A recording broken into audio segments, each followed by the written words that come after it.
Welcome to The Story. I'm Tim Gordon in for Pat Doris tonight. We have an update on Oregon's permanent standard time bill in Salem in just a moment. But let's start with a question we ask here on The Story from time to time. How are you feeling about Portland these days, especially downtown? Are you ready to come downtown for work, to go to a show, or to go out to eat? Well, the Portland Metro Chamber just released its annual State of the Economy report, which included an entire section on downtown. We're diving into that tonight. It is our big story tonight.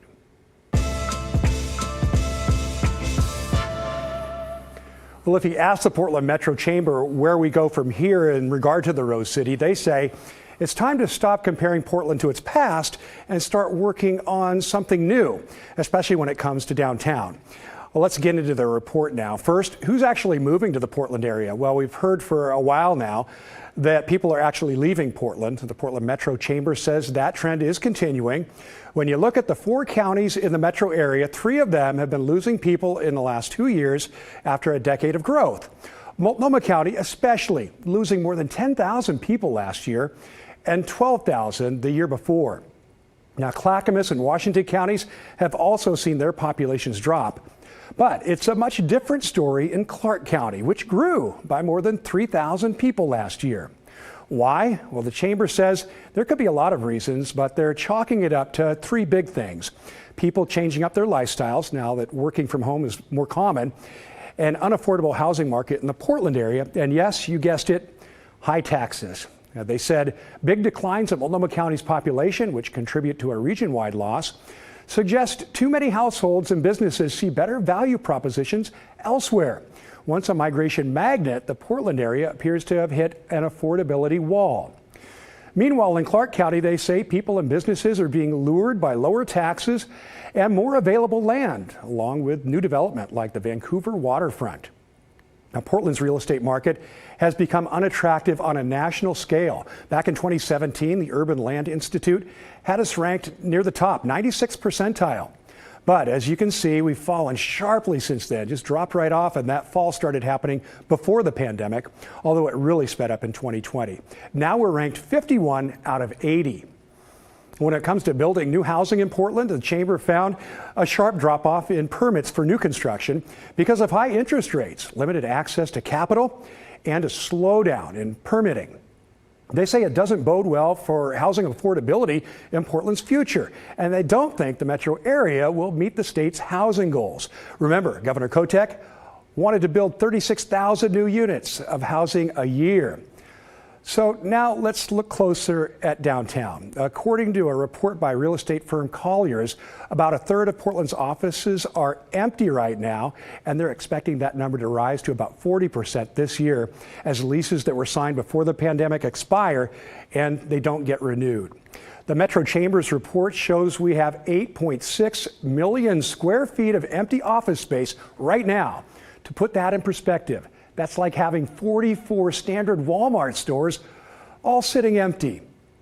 Well, city leaders have made a big push in the past couple of years to get workers back downtown, even recently urging private companies to get office workers back. Now the Portland Metro Chamber says that strategy is not likely to bear fruit. We sort of have hit what is likely our ceiling in office return. So we have to stop making that comparison, because what we were going to achieve through really solid efforts of bringing people back to the core, we have achieved that. Now, because of that new sort of ceiling that we have relative to 19, that means that we're seeing empty buildings and that we are seeing less people here. Now, Hone says it's time to envision a new downtown Portland. And that is going to look different than what it was. And it will, if we do our jobs right, contain a lot more housing. So we have a more mixed use environment in our downtown, and that will spur more retail activations. And of course, attendance to our major cultural institutions, performing art venues, the things that you want to see vibrant. So a future downtown is going to see a lot more people living in it than just working in it, and a better balance of office and housing, which is necessary for what I think, and what I think most people are coming to the same conclusion.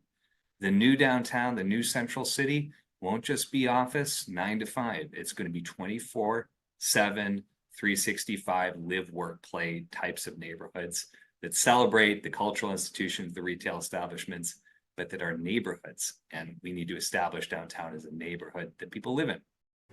Now, the Urban Land Institute agrees. They wrote in that same report that rated Portland less attractive for real estate investment. Hybrid work is here to stay. The real estate industry has largely accepted that the office sector will not be returning to its pre-pandemic state, as employee work and commuting preferences are standing firm. Office buildings have lost their appeal to investors, with sales transactions down more than twice as much as other major property types. Well, we wanted to find out how people in commercial real estate are feeling about that assessment. So we reached out to the Revitalize Portland Coalition. They're a group of property owners and managers here in Portland. They say private industry wants to be part of the solution, but they need support. You know, the pivot needs to include supports for small biz, for, you know, the kind of livability items that Portland is so famous for. As well as, you know, a pivot that says, okay, what are we going to do with this commercial space, and in terms of residential or innovations hubs or, you know, new ways of working. That's a big shift, and, you know, we need a functional city and county government to support those efforts. Yeah, it's a lot of shifting and pivoting, isn't it? Well, Cole says that when it comes to reimagining Portland, downtown and its empty office space buildings, especially our local governments, still need to tackle the public safety and homelessness issues. And they need to cut more of the red tape that comes with development. I think there's a lot of proposals and ideas about what you shift to and how you do it. The bottom line for us, though, is that development is very cumbersome and difficult in the environment now, but this is pre-pandemic too. So we have the government has a lot of ability to incentivize, you know, innovative development, new ideas, but they've got to take steps to make that process more predictable, you know, the permitting process and the planning process more predictable and more flexible. And we've seen some steps around the residential housing reforms that the city just passed, but there's a much longer way to go. And you know, these things tie together because we need outside investments, and that depends on the livability and the public image, you know, of Portland. But those outside investors are also looking at what does it take to put up or convert a building. And, you know, when we have our, you know, significant hurdles in that governmental process, we don't look as attractive as other cities do. All right, now it's time for you to weigh in, like we like you to do. What do you want to see for the future of Portland, especially downtown? And what do you think is standing in the way of that? Email us at thestory@kgw.com, or of course you can always call and leave a voicemail at the number there, 503-226-5090. Well, let's get to an update on the bill that would see Oregon ditch daylight saving time in order to stay on standard time permanently. We explained in great detail on Tuesday when Senate Bill 1548 arrived on the full Senate floor. The vote ended in a 15-15 tie, which means it failed. But one of the bill's chief sponsors used a tactic called reconsideration in order to keep the bill alive. The bill before would have implemented permanent standard time starting in 2025 if it went the distance in the legislature. But in order to keep it alive, the bill was amended and sent back to the Senate Rules Committee, which met late this afternoon. So 2 amendments were introduced. The first one, which is the most likely to be considered, adds a trigger. If Oregon passes the amended bill, standard time would only take effect if both Washington and California adopt permanent standard time. This amendment also adds a sunset. If Washington and California do not switch to standard time by March 1st, 2034, then Oregon would just continue switching the clocks twice a year as we do now.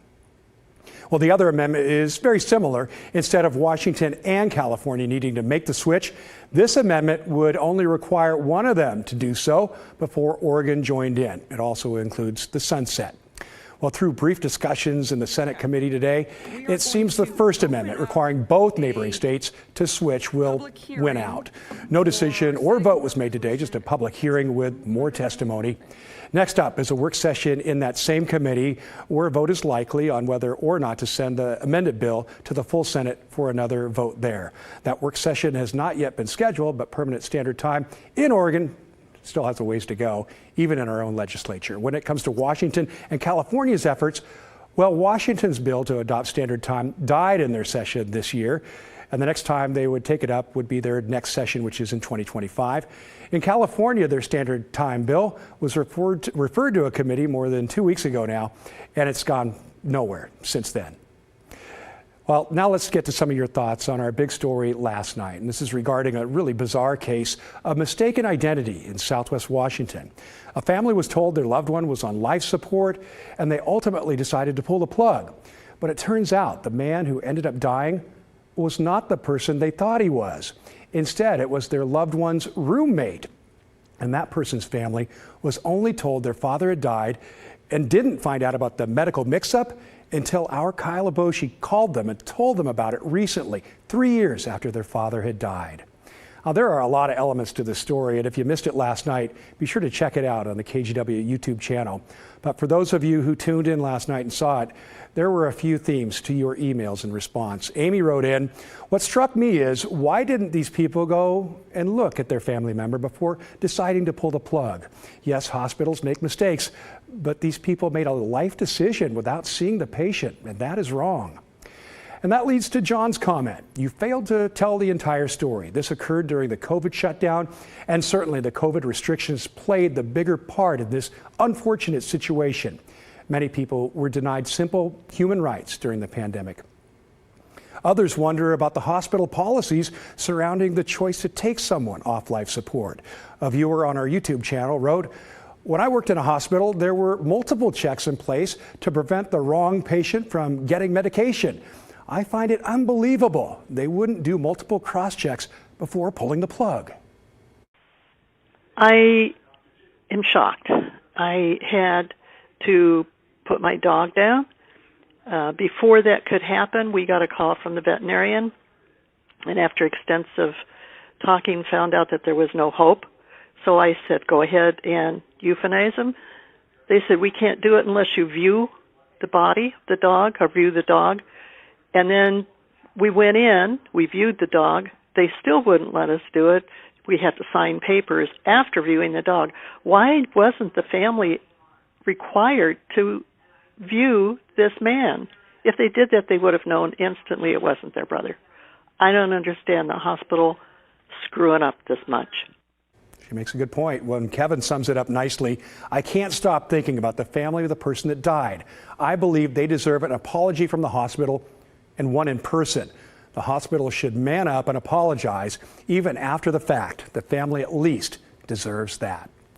Well, after our story last night, we also asked if you or someone you know had experienced a medical mix-up of some kind. Well, Susan told us, "The closest I ever came was when I was having a knee replacement surgery. I was given a shot to get sleepy, and I felt something on the opposite leg. They were getting the wrong knee ready to replace." Glad she caught it. And Misty says Kyle's story does not surprise her. She used to work at Peace Health Southwest Medical Center and wrote of the hospital, "My mother was recently there for a multi-week stay, and very early on, they attempted to convince her she needed a blood transfusion when all along they had her confused with a different patient. There was never any acknowledgement or apology or clearing up of the confusion. They just acted like the conversation never happened and never mentioned it again." Well, up next on the story, you write to us often about the graffiti all over Portland that you see. But police say they've arrested a prolific tagger responsible for hundreds of tags spanning several years. Those details, plus a change in how the city will enforce graffiti removal when the story returns.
Well, now let's talk about an issue that many of you email us about on a weekly basis, graffiti all around Portland.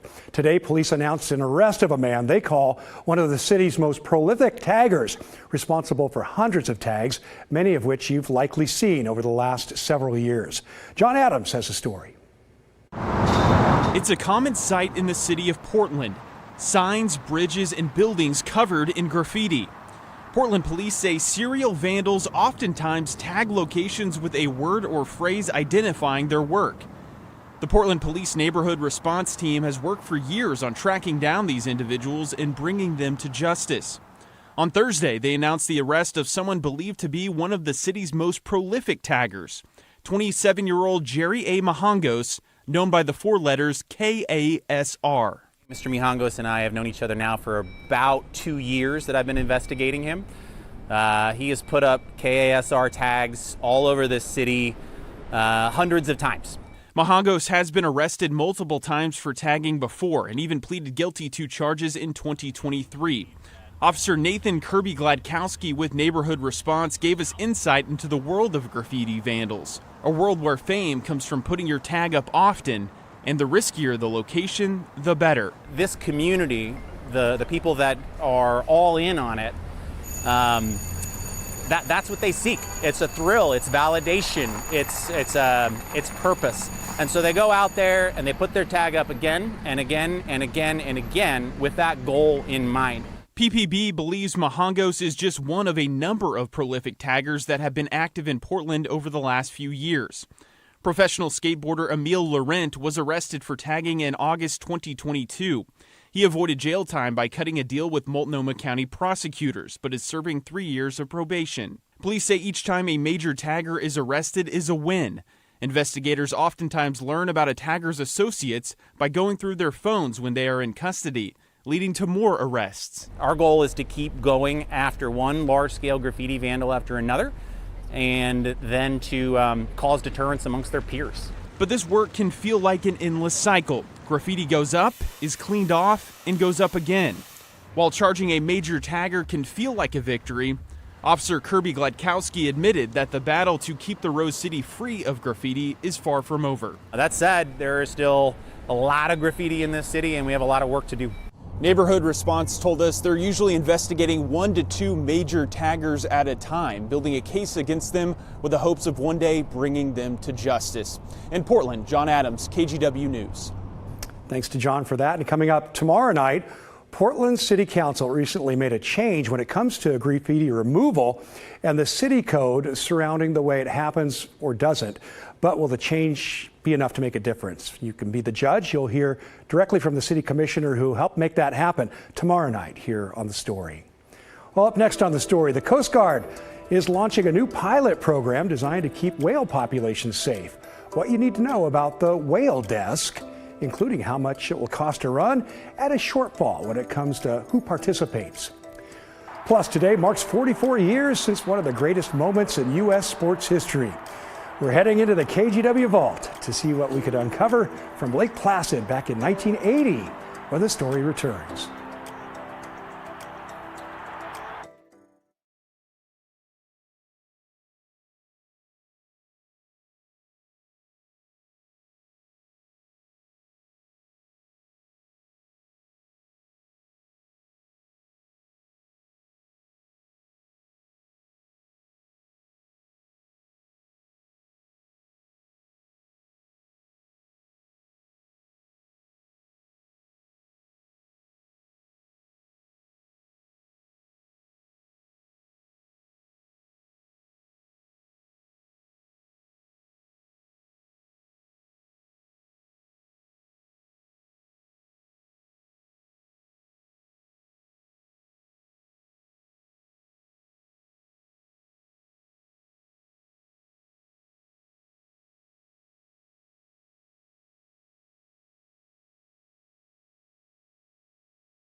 remember that. One of the most iconic sports moments in Team USA Olympic history.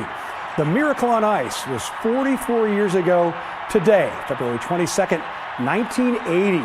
We went into the KGW vault to see what kind of footage we could uncover, and we mostly found highlights from the game between the Americans and the then Soviet Union in Lake Placid, New York. The Russians were the hockey powerhouse of the world, and against all odds, a bunch of college kids on Team USA took them down 4-3 in the semifinal game, to the delight of Americans across the country, that's for sure, and especially those in upstate New York.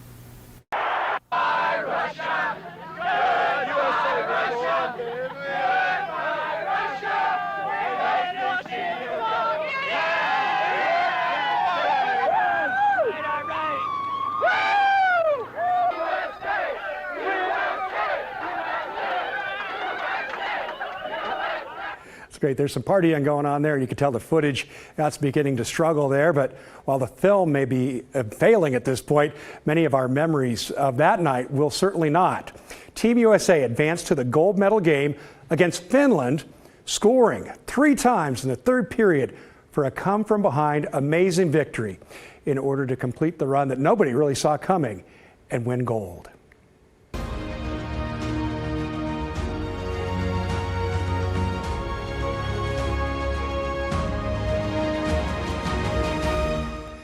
Well, the Pacific Northwest is captivated by whales. We love them, and it really has been for a long time. From the southern Oregon coast to the Canadian border, whenever news breaks about anything whale or orca related, it's really a big deal. And the U.S. Coast Guard has launched a first-of-its-kind pilot program to try and make our region safer for our lovely whales. It's aptly named the Whale Desk.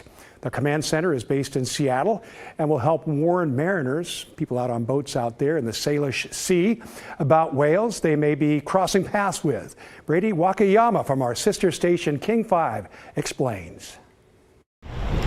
A whale-size announcement. Huge enhancement for our region, you could say even for our fishermen, and certainly for our orca population. U.S. Senator Maria Cantwell, along with U.S. Coast Guard and NOAA officials, introducing a new pilot program. Senator Cantwell helped establish. The Whale Desk will operate 24 hours a day, 7 days a week. Media wasn't allowed to shoot footage inside the Whale Desk due to classified information throughout the space. But we were provided with this inside look. And will serve as a vital tool for protecting whale populations in Puget Sound. This program will be run by the Coast Guard at Pier 36 in Seattle. The Vessel Traffic Center there monitors waters from Washington all the way to Canada, providing ship captains and mariners with near real-time data about the location of whales. Vessel noise makes it harder for orcas to hear. And when they are moving and searching for food, it can become complex. And certainly, we don't want to repeat that of the fatal ship strikes on humpback whales in 2019 and 2020. According to officials with NOAA, on average, about 1 or 2 whales are struck every year in the Salish Sea. And that's still too many, as the Whale Desk works to make that number 0 moving forward. To thank the Coast Guard for implementing the Whale Desk and protecting whales in our region and giving us a solution that we can all work with. Thank you all very, very much. Well, this program costs around $200,000 a year to run, and the pilot is scheduled to last for 4 years. One of the flaws here is that the program is voluntary for ships, so we're really just relying on the hope that mariners choose to participate. Well, that's the end of our show. Thanks so much for watching. The good stuff is coming your way next, and I hope you'll stick around for the late news at 11 tonight. In the meantime, I'll be with you again tomorrow on the news at 4 and right here on The Story at 6:30. Have a great night.